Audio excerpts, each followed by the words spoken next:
हमारी संस्कृति, हमारे संस्कार सदा रहें हमारे साथ। सब्सक्राइब करें तिलक। आर्य, आप पिताश्री के मंत्री ही नहीं, मित्र भी हैं।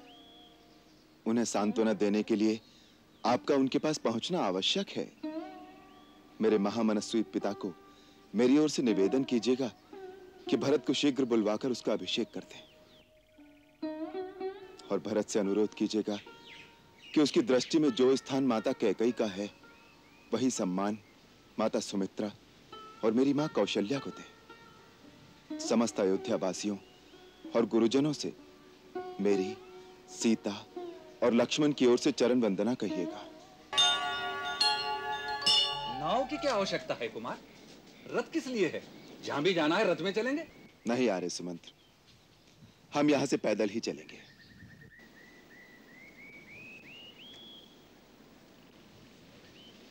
आप कृपा करके श्री महाराज के पास अयोध्या वापस लौट जाइए। नहीं रघुनंदन, ऐसा आदेश न दे। आपके बिना अयोध्या जाकर करूंगा क्या? नाव में बैठकर गंगा पार करके जहां आप रहेंगे मैं आपके साथ रहूंगा, वहीं मैं आपकी सेवा करूंगा। मैं तो जंगल में लकड़ी भी काट कर ला सकता हूं। आर्य, आप पिताश्री के मंत्री ही नहीं, मित्र भी हैं। उन्हें सांत्वना देने के लिए आपका उनके पास पहुंचना आवश्यक है। मेरे महामनस्वी पिता को मेरी ओर से निवेदन कीजिएगा कि भरत को शीघ्र बुलवाकर उसका अभिषेक कर दें, और भरत से अनुरोध कीजिएगा कि उसकी दृष्टि में जो स्थान माता कैकेयी का है, वही सम्मान माता सुमित्रा और मेरी मां कौशल्या को दे। समस्त अयोध्या वासियों और गुरुजनों से मेरी, सीता और लक्ष्मण की ओर से चरण वंदना कहिएगा। अच्छा आर्य, वनवास समाप्त होने पर फिर मिलन होगा। नहीं नहीं रघुवर, इतने निर्मोही न बनो।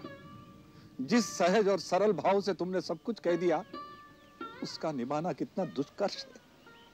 खाली रथ ले जाऊं, इससे तो अच्छा है कि गंगा किनारे रथ सहित अग्नि प्रवेश कर जाऊं। हे आर्य, विकट से विकट संकट में अपनी सूझबूझ से समस्याओं का समाधान करने वाला महामंत्री अयोध्या के राज परिवार में आई एक साधारण सी उथल पुथल से इतना अधीर, इतना आतुर हो जाएगा? यह अविवेक कहां तक उचित है आर्य? आप कृपा करके अयोध्या वापस चले जाइए और एक चतुर और बुद्धिमान मंत्री की तरह वही व्यवहार कीजिए जिससे पिताश्री को शांति मिले और माता कैकेयी को सुख और संतोष। माता कैकेयी के सुख और संतोष की चिंता करने की किसी को आवश्यकता नहीं भैया। अपने सुख और स्वार्थ को झपट कर छीन लेना वो अच्छी तरह जानती हैं। आर्य सुमन, उनसे कहिएगा अपने चहेते भरत को राजगद्दी देने के बाद राजमाता का सुख भोगें। लक्ष्मण, फिर वही धृष्टता? क्षमा कर भैया।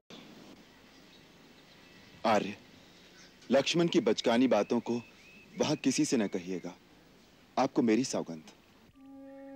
महाराज ने विशेष रूप से आग्रह किया था, यदि राम और लक्ष्मण ना आए, देवी सीता को तो अवश्य साथ ले आना। उन्होंने यह भी कहा था, सीता 2-4 दिन वन के कष्ट देखने के बाद अयोध्या वापस आ जाए, हमारे लिए आए। महाराज ने यह भी कहा था, राम के जाने के बाद मेरा और कौशल्या का कोई सहारा नहीं।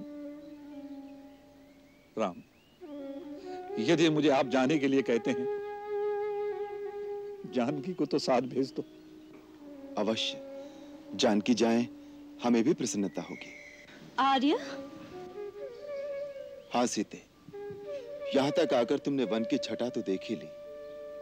अब तुम घर लौट जाओ तो सास ससुर समस्त प्रियजन की चिंता मिट जाए। उनकी सेवा कर सको तो हमें प्रसन्नता होगी। आर्य सुमंत के साथ घर लौट जाओ देवी। स्वामी, मैं तो केवल आपकी छाया मात्र हूँ। मेरा अपना कुछ अस्तित्व नहीं है। यदि आप अपने से अपनी छाया अलग कर सकते हैं तो मुझे भी अलग करके भेज दीजिए। वही देवी, स्त्री तो माता, पत्नी, बहू, बेटी, कई नातों में बटी हुई है। उसे तो सारे नाते निभाना चाहिए। आर्य, आप भी मेरे पिता समान पूज्य हैं। आपको उत्तर दे रही हूँ, इसके लिए क्षमा करें। स्त्री के सारे नाते सारे संबंधों का एक ही आधार स्तंभ है, उसका स्वामी। यही सीख मुझे माँ से मिली है। यही शिक्षा पूज्य सासू जी ने देकर मुझे पति के साथ भेजा है कि दुख में भी उसी प्रकार पति का साथ देना जैसे सुख में दिया है। आर्य सुमंत्र, आपको सीता को साथ लौटा ले जाने का विचार भी त्यागना ही पड़ेगा।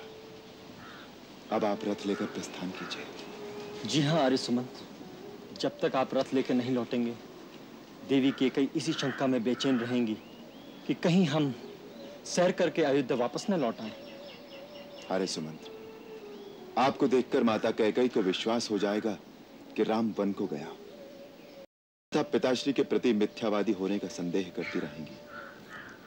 अब और विलंब न कीजिए, शीघ्र अयोध्या लौट जाइए। जैसे प्रभु की इच्छा होनी बलवान है। सरकार, सरकार, सरकार, गंगा पार करे की खातिर नौका का प्रबंध होए गवा है। चलिए आइए सरकार। ठीक है। अच्छा तात,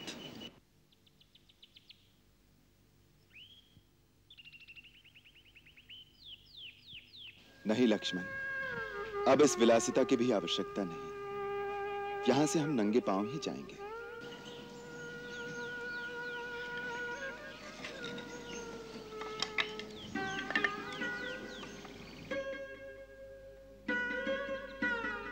ई का सरकार, वन के पथ से आप भली भांति परिचित नहीं हैं प्रभु।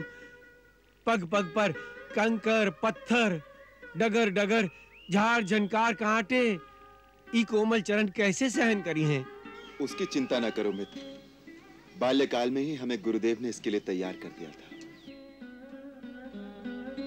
याद है ना लक्ष्मण, उन्होंने कहा था आज तुम राजकुमार हो, कल को वनवास में जाना पड़ जाए और उस समय जो मजबूत नहीं होगा वो टूट जाएगा। इसीलिए ये कठोर तपस्या की आवश्यकता है। गुरुदेव त्रिकालदर्शी हैं, वो जानते थे कि क्या होने वाला है।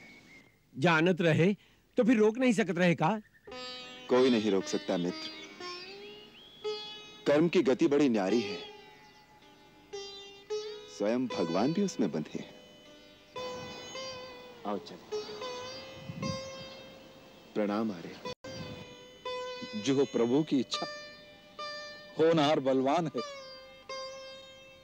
विधा रघुराई, वन के कांटे तुम्हारे लिए फूल बन जाए, तुम्हारे कीर्ति का सूर्य कभी अस्त न हो। चलो।